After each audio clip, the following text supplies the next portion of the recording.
बिस्मिल्लाहिर्रहमानिर्रहीम।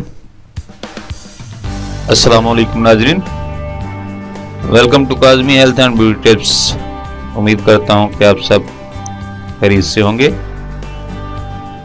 Low blood sugar सिर्फ 1 घंटे में कंट्रोल।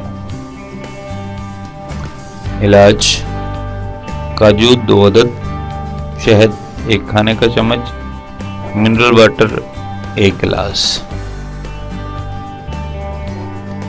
2 अदद काजू को बारीक काट लें और इनको ग्राइंडर में डालकर पाउडर बना लें। काजू के पाउडर को 1 गिलास मिनरल वाटर में डालें और फिर 1 चम्मच शहद डालकर अच्छी तरह हल करके पी लें। इसके बाद तकरीबन 1 घंटा कुछ मत खाएं। इंशाअल्लाह 1 घंटे में आपका शुगर लेवल कंट्रोल में आ जाएगा और कुछ अर्सा के मुसलसल इस्तेमाल से आपको शुगर की वजह से किसी भी किस्म की तकलीफ नहीं होगी और आपका शुगर लेवल कंट्रोल में रहेगा। Thanks for watching.